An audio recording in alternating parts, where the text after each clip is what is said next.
Les matins de France Culture, Guillaume Erner.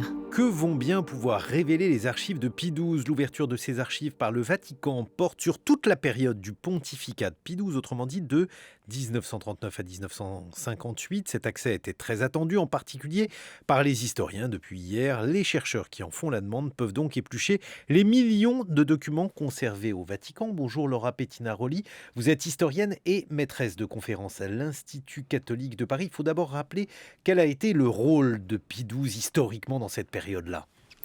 Oui, effectivement, comme vous l'avez dit, le pape Pie XII commence son pontificat en mars 1939, donc on est vraiment à la veille de la Seconde Guerre mondiale, et il poursuit donc son pontificat pendant une vingtaine d'années, jusqu'en 1958, donc des années très riches du point de vue des relations internationales, mais aussi, si on prend une chronologie plus large, pour la vie de l'Église et de l'Église catholique, ça sera la veille du lancement du Concile Vatican II. Donc une période très riche à la fois du point de vue politique et puis du point de vue religieux.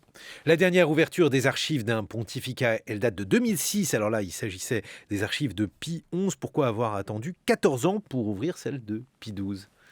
Alors là, c'est vraiment la décision souveraine du pape.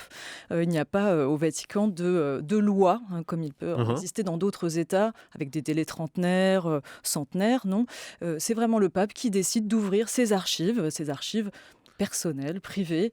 On parlait autrefois d'archives secrètes. Alors pourquoi ce délai ? Donc le Vatican avance toujours la question du délai de traitement, de préparation du matériel. Il faut dire que ces archives sont extrêmement bien conservées par les archivistes.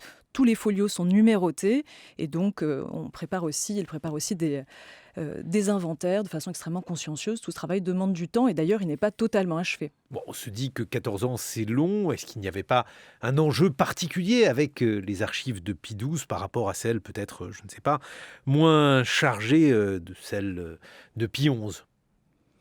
Alors, en fait, il y a un lien entre les deux, entre ces deux pontificats. Si on remonte un petit peu en arrière, on peut citer la mise en place d'une commission qui est vraiment ancienne, ça fait pratiquement une vingtaine d'années, en 1999, une commission mixte d'historiens juifs et catholiques, qui avait travaillé justement sur cette question des relations entre le pape Pie XII et la Shoah.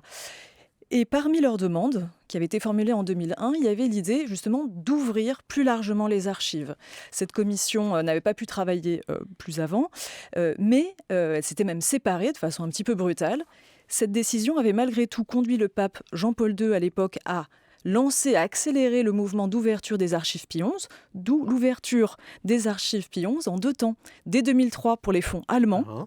Donc on voit bien que cette question, elle est très importante déjà à l'époque. Et puis en 2006 pour l'ensemble du pontificat.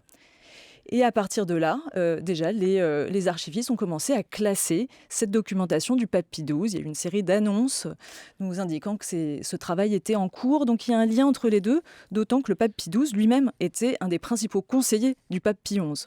Donc un lien supplémentaire. Quel type de documents vont être consultables et qu'est-ce qui suscite particulièrement l'intérêt des historiens, Laura Pettinaroli ? Alors, il faut vraiment avoir en tête que ces archives romaines sont d'une extraordinaire richesse. Par leur diversité, il y a évidemment beaucoup de documents diplomatiques. Donc là, c'est vraiment le réseau diplomatique du Saint-Siège qui est en jeu, donc documents diplomatiques, relations avec les États, notes personnelles du pape, mais on a aussi une grande variété de documents puisque le Vatican fonctionne pratiquement comme un réceptacle de plaintes qui peuvent venir du monde entier et on va avoir des documents écrits par des personnalités toutes simples, des offrandes aussi, de l'argent qui arrive, des demandes, toutes sortes de documents qui... voilà, donc c'est vraiment une approche très... Donc quelque chose de très divers. L'attitude de Pie XII a été très critiquée pendant la Shoah. Est-ce que l'on en sait plus aujourd'hui, Laura Pettinaroli ? Est-ce que sa responsabilité est partielle dans le génocide des Juifs ?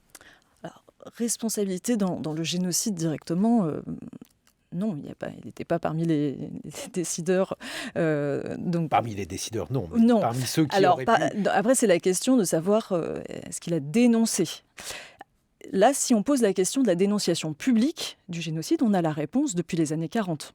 On a un certain nombre d'interventions du pape qui ne prononce pas, en général on souligne ce point-là, il ne prononce jamais le terme de juif dans ses interventions qui sont pourtant assez fortes, notamment le radio-message de Noël 42.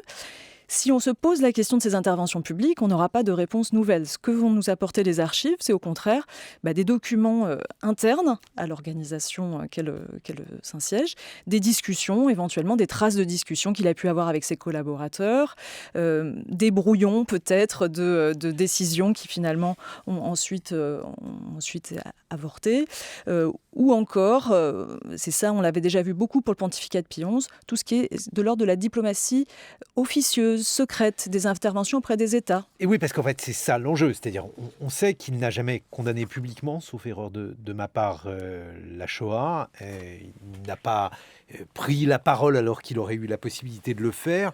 Est-ce qu'il a été tenté en sous-main d'agir diplomatiquement pour tenter de sauver des Juifs, Laura Pettinaroli ?